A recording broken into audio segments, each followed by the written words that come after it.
Authorities in Pakistan have defended their handling of the deadly flooding that has left more than 270 people dead. Early warning systems failed to sound in some areas, with the government saying the downpour was so intense that it was impossible to alert residents in time. Many people are still missing as rescue efforts continue, and weather forecasters warn of more heavy rain on the way. A community in shock at the suddenness of their loss. As the dead are laid to rest, the survivors continue to search for their missing loved ones. So far, they've found few signs of life. As far as we have gone, we've just picked up dead bodies, and a lot haven't been found. Many are still under the mud. The floods that struck the district of Buner in Pakistan's northwest were triggered by a cloudburst. The government has said the downpour was so sudden and so intense that it struck before residents could be alerted.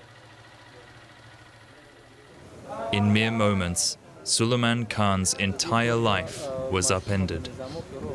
There were 29 members of my family at home. They were all taken away by the flood. 4 of them were injured, and the rest died. As of now, 5 bodies have yet to be recovered. His story is not unique here.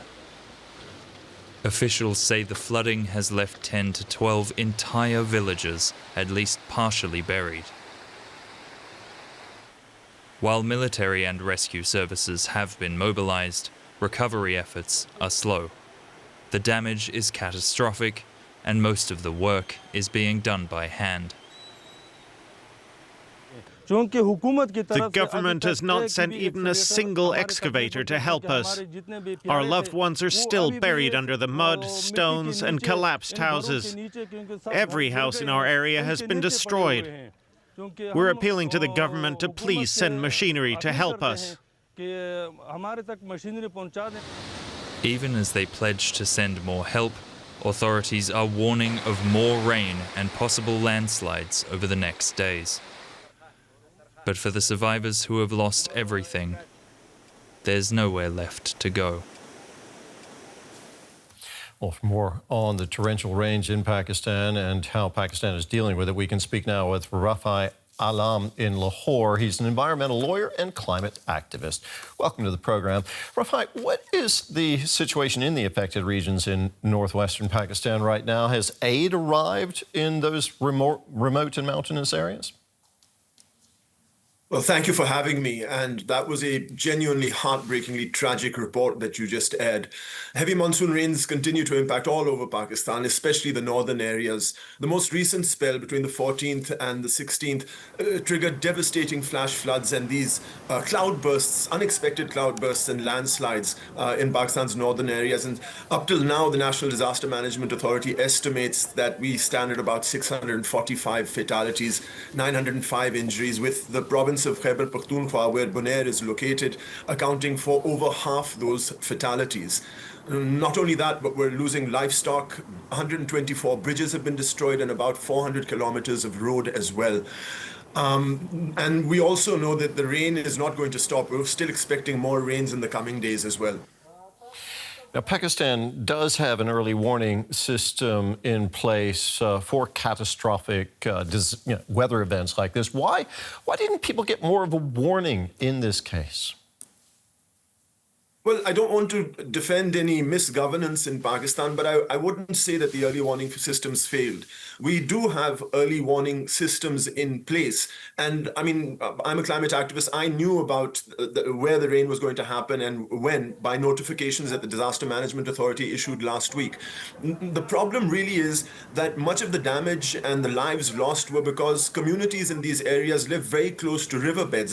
practice that has been centuries old. And this damage could have been prevented if communities weren't allowed to build in flood-prone areas. But at the same time, with increasing climate change, we're seeing these unexpected and unprecedented rains and glacial lake outburst floods. And here I have to point out and underline that unless the global north fulfills their promises under the United Nations Framework Convention to stabilize greenhouse gases, what's happening in Pakistan isn't going to stay in Pakistan.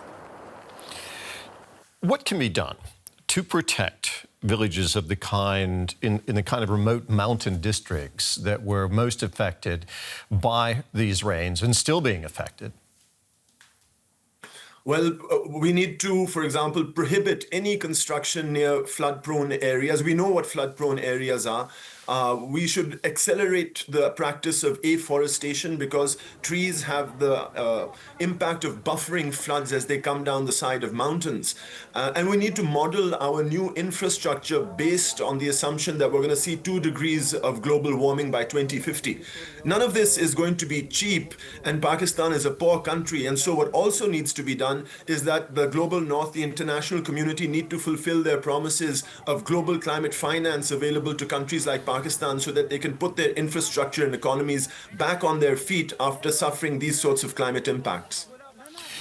Extreme weather events of the kind we are seeing now there often affect both India and Pakistan. Is there any collaboration between these two rivals when it comes to disaster prevention, considering that both are often affected?